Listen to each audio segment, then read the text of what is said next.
Good morning friends, welcome back to my channel. আমার চ্যানেলে সবাইকে স্বাগত। আর আজকে 1 জানুয়ারি 2024, আমার তরফ থেকে তোমাদের জন্য রইল এই নতুন বছরের অনেক শুভেচ্ছা, অনেক ভালোবাসা। নতুন বছর তোমাদের সকলের মঙ্গলময় হোক, তোমাদের সকল মনস্কামনা পূর্ণ হোক, তোমরা হ্যাপি থেকো, সুস্থ থেকো, এই ভালো থেকো, এই কামনা করেই আজকে আমি আমার ভিডিওটা স্টার্ট করছি। এখন আমরা কোথায় এসেছি বলো তো? এটা হচ্ছে কালনা। আমরা 1 জানুয়ারির দিন ঘুরতে চলে এসেছি কালনাতে সবাই মিলে। আর এসেই প্রথমে যেখানে এসেছি সেটা হচ্ছে সিদ্ধেশ্বরী মায়ের বাড়িতে। খুব ভালো লাগছে, দেখো এখানে কত লোকজন আজকে 1 জানুয়ারির দিন সবাই পুজো দিচ্ছে মায়ের কাছে। তো এখানে এসে সত্যি ভীষণ ভালো লাগছে। সবার সাথে এসে মাকে দর্শন করতে পারলাম কালনাতে। আর জানতাম না যে এখানে সিদ্ধেশ্বরী মা থাকে, সেটা দেখা হয়ে গেল, জানা হয়ে গেল। হ্যাঁ, আর এখানে সব থেকে কি বলতো, একটা জিনিস দেখলাম যে সবাই মায়ের কাছে পুজো দিচ্ছে, যেমন সন্দেশ, মিষ্টি ভোগ, ফল প্রসাদ, তার সাথে মূলো, যে মূলো আমরা খাই আর কি সবজি, সেই মূলো হচ্ছে দিয়ে মাকে পুজো দিচ্ছে। এটা আমি কখনোই দেখিনি আগে। তো আজকে দেখলাম সিদ্ধেশ্বরী মায়ের বাড়িতে এসে যে সবাই প্রসাদের সাথে মূলোটাও দিয়ে পুজো দিচ্ছে।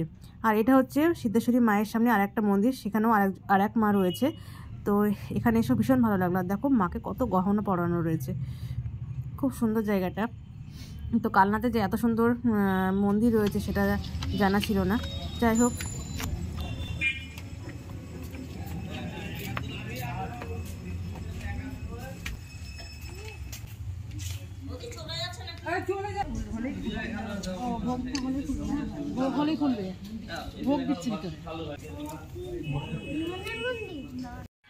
এখন আমরা চলে এসেছি কালনার অনন্ত বাসুদেব মন্দিরে। তো মন্দিরে এসে দেখছি মন্দিরের দরজা বন্ধ, কারণ ভেতরে হচ্ছে ঠাকুরের ভোগ হচ্ছে। তো ওনারা বললেন যে ভোগটা হয়ে গেলে দরজা খুলবে। তো ততক্ষণ আমরা একটু ওয়েট করি, করে তারপরে এখানে দেখে যাই। তো দরজাটা খুলুক, তারপর দেখা যাক।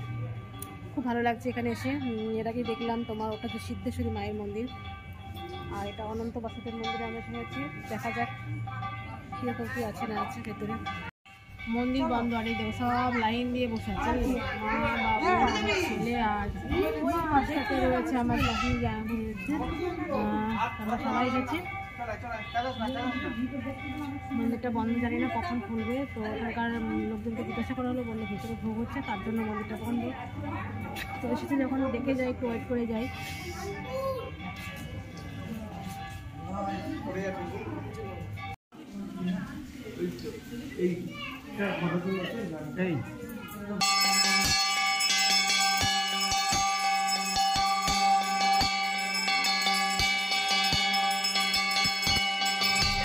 অনন্ত বাসুদেবের যে ভোগ রান্না হয় সেই বাসন কুসন দেখো নামানো রয়েছে, কত বড় প্রেশার কুকার ওখানে দেখলে। আর ওখান থেকে বেরিয়ে আমরা চলে এসেছি গোপাল মন্দিরে। এটা হচ্ছে গোপাল মন্দির। এখানে যে এত মন্দির আছে এটা আমার জানাই ছিল না একদম। আর এই মন্দিরে দেখবে কি বলতো, এই দেখো এগুলো হচ্ছে টেরাকোটার কাজ বলে না, সেই কাজ আগেকার দিনের। হ্যাঁ, তো অনেক পুরনো মন্দির তোমার হচ্ছে কালনাতে আছে, যেটা আমাদের নবদ্বীপে এত পুরনো মন্দির মনে হয় নেই। মানে সেগুলো সংস্করণ হয়েছে, কাজকর্ম হয়েছে, রং টং করা হয়েছে, কিন্তু এখানে কোনো সেইভাবে কাজ হয়নি। তো আগেকার সমস্ত কাজই দেখা যাচ্ছে।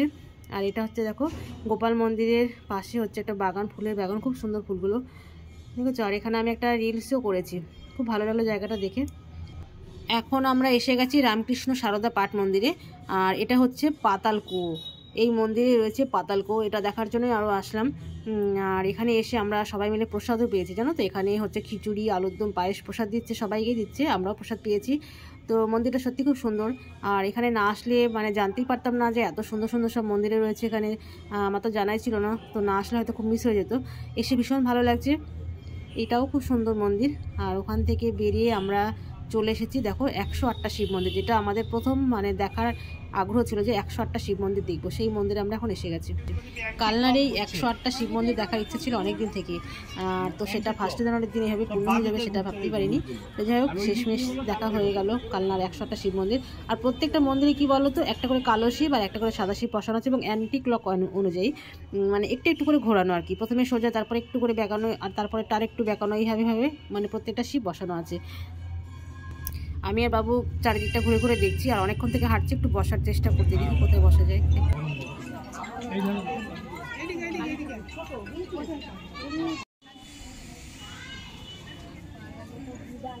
108টা শিব মন্দির রোজ পুজো দেয় না। পুজো দিয়ে নিয়েছিস তো, এগুলো তো যারা এসছে তারা নিয়েছে। ফাঁকা ফাঁকা তাহলে বসে রাখার মালিক সেই বলে হয়েছে, এখানে তো উৎসব হয়। এখানে আমার ছেলে, মা, বাবু, আমার দিদি বসে আছে, তো আমি বললাম তোদের একটা ভিডিও করে দিই, এটাই স্মৃতি হয়ে থাকবে। তো সত্যি খুব ভালো লাগছে সবার সাথে এসে। আর সেখান থেকে বেরিয়ে আমরা 108টা শিব মন্দির থেকে বেরিয়ে এসেছি এখন রাজবাড়িতে, কালনা রাজবাড়ি। যদিও কালনা রাজবাড়ি আমি আগে দেখেছি, মানে গত বছর সরস্বতী পুজোর সময় এসেছিলাম কালনায় সরস্বতী পুজো দেখতে, তো তখন এসে আমি কালনা রাজবাড়ি দেখে গেছি। তো এখানেও সব পুরনো মন্দির, দেখতেই পাচ্ছ কত লোকজন। তো এখানকার দোকানদাররা, বিশেষ করে খাবারের দোকানদাররা বলছে যে এরকম ভিড় কবে হয়েছে তারা নাকি মনে করতেই পারছে না। এবছর প্রচুর ভিড়, এবং খাবারের দোকানগুলোতে সেলও খুব ভালো, তাদের খাবার প্রায় শেষ হয়ে গেছে, অনেকে খাবার দিতেও পারেনি। তো ভালো লাগলো শুনে যে কালনাতে এরকম ভিড় হয় এবং এত কিছু দেখার আছে। তো এসে খুব ভালো লাগলো, অনেক কিছু দেখতে পেলাম। আর এই যে শিলটা দেখতে পাচ্ছ, এটা হচ্ছে নিত্যানন্দ প্রভুর বিয়ের মানে শিল। এই শিলটার উপর দাঁড়িয়ে নাকি নিত্যানন্দ প্রভুর সহিত বসুধা জাহ্নবীর বিবাহ হয়েছিল, এটা সেই বিবাহ স্থান। এটাও দেখা হয়ে গেল নিত্যানন্দ প্রভুর বিবাহ স্থানটা। সত্যি পুরনো জিনিসগুলো দেখতে না সত্যি ভীষণ ভালো লাগে, আর পুরনো এইসব কাহিনীগুলো শুনতে আমার খুব ভালো লাগে। তো ওখানে গিয়ে ওইখানে যেসব লোকজন ছিল তাদেরকে অনেক কিছু জিজ্ঞাসা করছিলাম, ভালো লাগছিল বেশ শুনতে। এই তেঁতুল গাছের ডাল কেউ কাটে না, এই জায়গাটা দেখেন, এই দুটো ডাল এমন ওই দেখো দেখো মনে হচ্ছে না মহাপ্রভুকে জড়ি ধরে আছে। হ্যাঁ দুই হাত দিয়ে। ও এই দুটো ডাল না, এইটা আর ওইটা। হ্যাঁ এইটা হচ্ছে মনে করেন এইটা আর ওই যে ডালটা দুটো ডাল এখানে কি সব।